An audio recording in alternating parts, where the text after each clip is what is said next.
አንዳንዴ ህይወት በዚህ ሲሏት በዛ በዛ ሲሏት በዚህ መሆኗ መገለጫ ገጽታዋ ነው።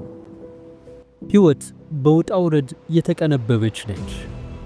ለዚህም የመምህር ዳኛቸው ሻምበል ህይወት ምስክር ሆና እናገኛታለን። ዛሬ የሰሞኑ የማህበራዊ ሚዲያዎች ማሞቂያ ሆኖ ስለዋለው ስለ አቶ ዳኛቸው ሻምበል ወይም ተማሪዎቹ በሚጠሩት ስሙ ስለ መምህር ዳኒ ከቢቢሲ አማርኛ ጋር ካደረገው ቆይታ ላይ የወሰድኩትን ቅንጭብ ታሪኩን አካፍላችኋለሁ። ጃምቦ ሂስቶሪን ላይክ፣ ሼር እና ሰብስክራይብ በማድረግ አብራችሁኝ ቆዩ። በኦንላይን ፊዚክስ በማስተማር ዝነኛ የሆነው ዳኛቸው ወይንም ተማሪዎቹ በሚጠሩት ስሙ መምህር ዳኒ እስከ 8ኛ ክፍል ድረስ ትምህርት መቀበል አይችሉም ከሚባሉ ልጆች መካከል አንዱ እንደነበር ይነገራል።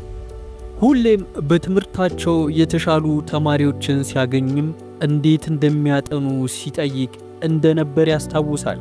በአንድ ወቅት ከክፍል አንደኛ የሚወጣውን ጓደኛውን እንዴት ጎበዝ መሆን እንደሚችል ሲጠይቀው የአሳ ዘይት ጠጥቶ እንደሆነ ይነግረዋል።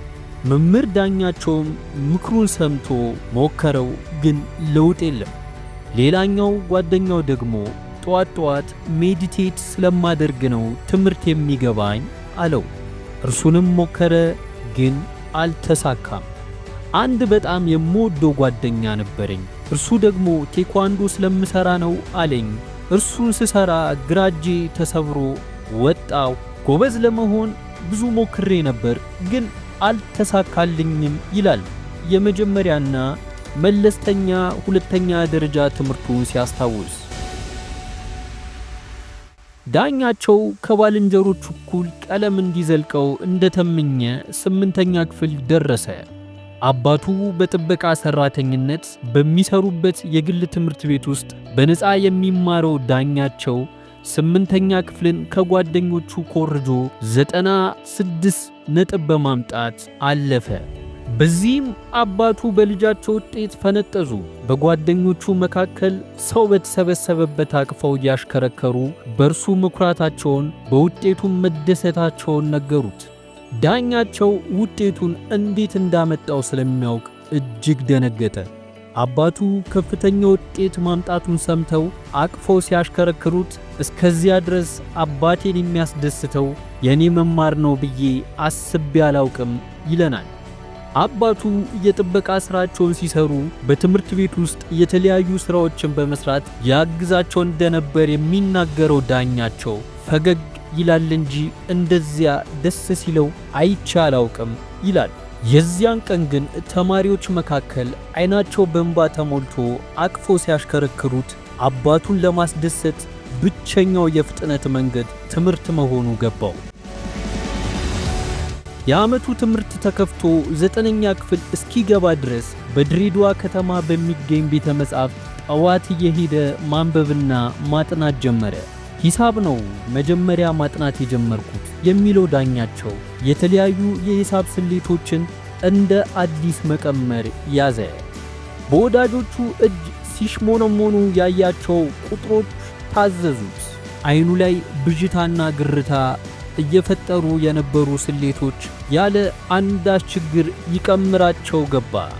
የክረምቱ ወራት አልቆ 9ኛ ክፍል ሲገባ ሂሳብ ቀሎኝ ስለነበር ጥሩ ውጤት ማምጣት ስጀምር ትምህርት ይገባኛል እንዴኔ እስክል ድረስ ጥሩ ውጤት ማምጣት ጀመርኩ ይላል። ዳኛቸው ለመጀመሪያ ጊዜ 9ኛ ክፍል የመጀመሪያው መንፈቅ ዓመትን 3ኛ በመውጣት አጠናቀቀ። 9ኛ ክፍል ስገባ ነቃው የሚለው ዳኛቸው ከዚያ በኋላ ትምህርቱ ላይ ጠንክሮ መቀጠሉ አንዱ የህይወቱ አካል ሆነ። ዳኛቸው ሻምበል ውልደትና እድገቱ በድሬዳዋ ሲሆን እስከ 12ኛ ክፍል ትምህርቱን ያጠናቀቀው ብስራተ ገብርኤል ትምህርት ቤት ነው። በ2007 ዓ.ም የ12ኛ ክፍል መልቀቂያ ፈተና 515 በማምጣት አዲስ አበባ ዩኒቨርሲቲን ተቀላቀለ።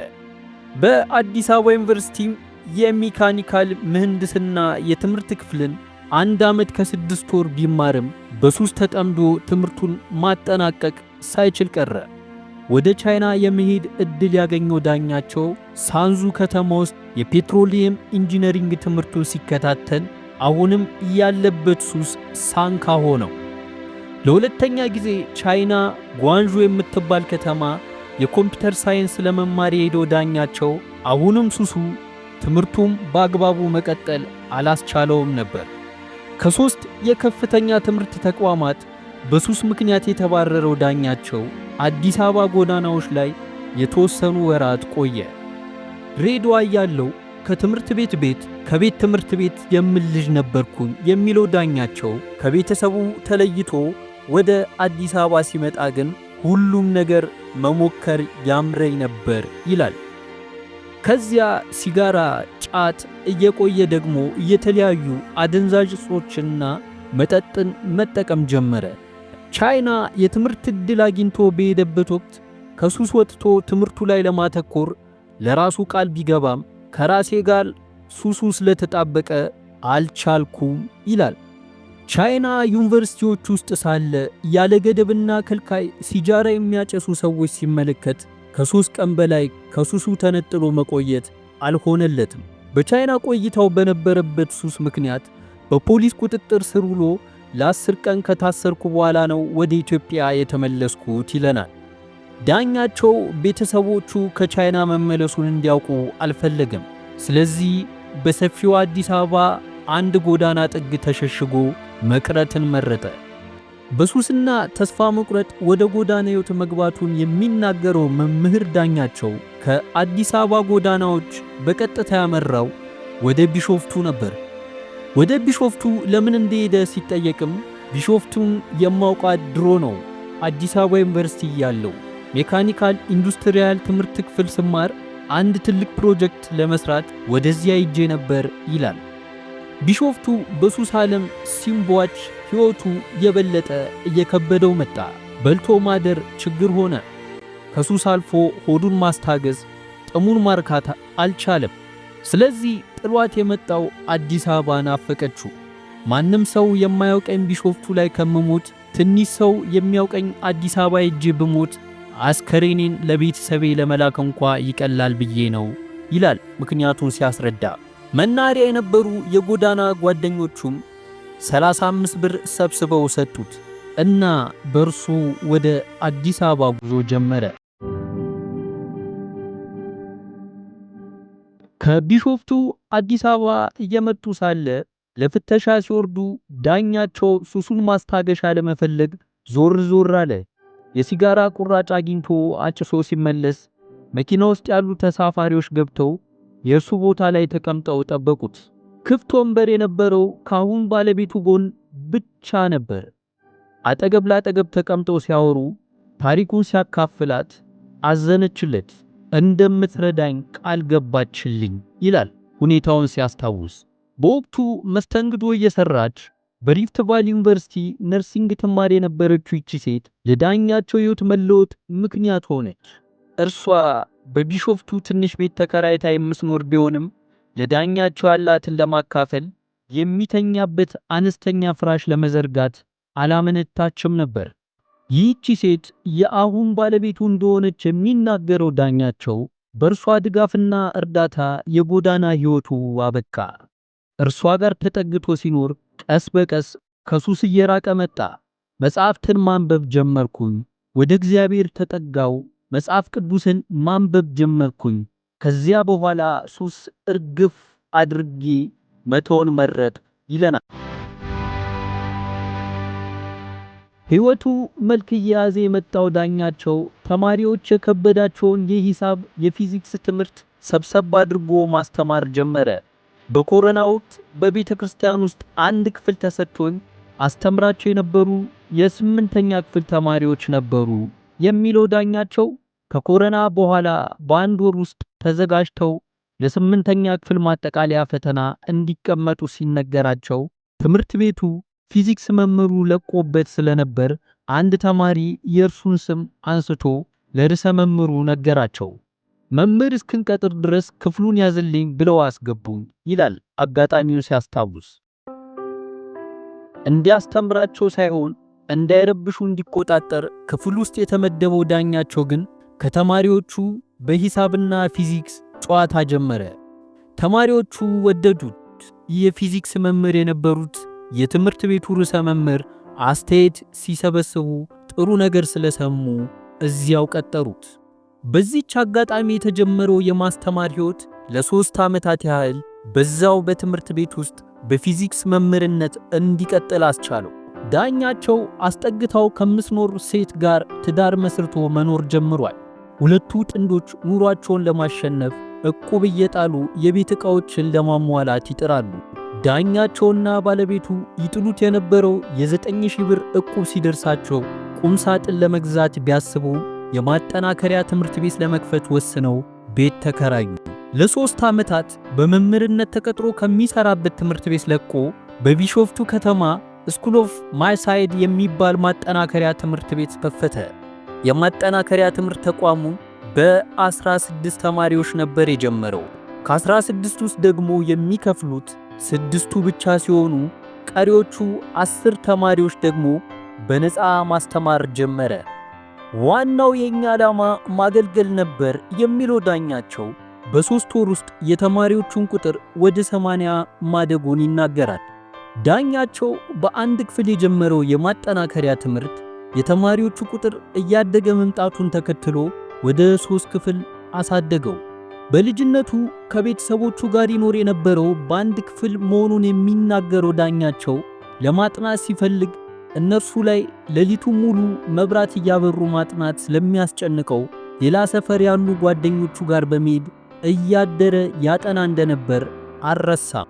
በቂ የማንበቢያ ስፍራ የሌላቸው እንደርሱ በዝቅተኛ የኑሮ ደረጃ በሚገኝ ቤተሰብ ውስጥ የሚያድጉ ተማሪዎች እንዲገለገሉበት በሚል የማጠናከሪያ ትምህርት በሚሰጥበት ሕንፃ ላይ አንድ 24 ሰዓት አገልግሎት የሚሰጥ ቤተ መጻሕፍትም አደራጀ። ቢሾፍቱ ላይ በነበረው የማጠናከሪያ ትምህርት መስጫ ወደ 14 ሰዎችን ቀጥሮ ያሰራ እንደነበር ያስታውሳል። ተማሪዎቹ ከፊዚክስ ውጪ ሌሎች የሳይንስ ትምህርቶችን ኬሚስትሪ፣ ባዮሎጂ፣ ሂሳብና እንግሊዘኛ ይማሩ ነበር። ቢሾፍቱ ማጠናከሪያ እየሰራ ያለ ማስተማር አትችልም ተብሎ ተዘጋበት። በዚህ ወቅት በመንግስት ትምህርት ቤት ውስጥ ከመደበኛው ትምህርት ሰዓት ውጪ መማሪያ ክፍል ጠይቆ በበጎ ፈቃደኝነት ልጆችን ማስጠናት ጀመረ። ፊዚክስ እያስተማረ በማህበራዊ ሚዲያዎች ላይ የተለቀቁ ቪዲዮዎች የተቀረጹት በዚህ ወቅት መሆኑንም ይናገራል። ቢሾፍቱ ላይ ከ2000 በላይ ተማሪዎችን አስጠንቻለሁ የሚለው ዳኛቸው በ2016 ዓመተ ምህረት ወደ 45 የሚጠጉ ተማሪዎች ለ4 ተከታታይ ወራት ከፈተና በፊት በማስጠናት ወደ ዩኒቨርሲቲ መግባታቸውን ይናገራል። ከነዚህም መካከል 20 ያህሉ አዲስ አበባ ዩኒቨርሲቲ ያወጣውን ፈተና ወስደው በማለፍ መግባታቸውን ጨምሮ ተናግሯል። ዳኛቸው ከ9ኛ ክፍል ጀምሮ ፊዚክስን አጥብቆ ይወድ ነበር። ከልጅነቱ ጀምሮ ሌሎቹን ማስጠናት ደግሞ ባህሪው መሆኑን ይናገራል። የሁለተኛ ደረጃ ተማሪ እያለም ሆነ በዩኒቨርሲቲዎች ውስጥ ተማሪዎች የከበዳቸውን ነገር ቀለል አድርጎ ማስረዳት ተሰጥኦ እንደነበር ያስታውሳል። የማስተማር ጉጉቱ ከድሮ ውስጤ ነበር፣ ግን አስተማሪ ሆናለሁ የሚል እምነት በፍጹም አልነበረኝም፣ እቅዱም ፈጽሞ አልነበረኝም ይላል። አባቱ ግን ያለውን ሰዎችን የማስረዳት ትጋትና ተሰጥኦ ተመልክተው መምህር ብትሆን ብዙዎችን ከስረ ይማሩ ነበር ይሉት ነበር።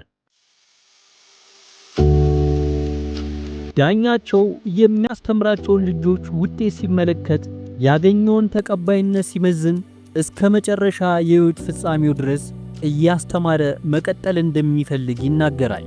አሁን ጸሎቴ ሁሉ ሞቴንም አስተምሬ ስወጣ ቢያደርገው የሚል ነው የሚለው ዳኛቸው የማስተምረው ለገቢ ምንጭ ወይም ለኑሮዬ መተዳደሪያ አይደለም፣ የማስተማር ፓሽን ስላለኝና አንድ ለአባቴ የገባውለት ቃል ስላለ ነው የማስተምረው ይላል። በአሁኑ ወቅት ከአዳማ ጓዙን ጠቅልሎ አዲስ አበባ የከተመው ዳኛቸው በአዲስ አበባ በሚገኙ ትምህርት ቤቶች በበጎ ፍቃድ ተማሪዎችን ለመደገፍ እየተንቀሳቀሰ መሆኑን ይናገራል። ዳኛቸው ለበርካቶች ከባድ የሆነውን ፊዚክስ እንዴት እንዲህ አቅልለ ማስተማር ቻልክ ተብሎ ሲጠየቅ እኔ የማስተምረውን የፊዚክስ ትምህርት ለማስረዳት የ9ኛ ክፍል ተማሪ መሆን አይጠበቅም ይላል።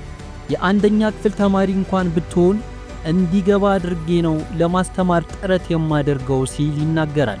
ያም ይመስለኛል ተማሪዎቹን የበለጠ እንዲረዱና እንዲመሰጡ ያደረጋቸው።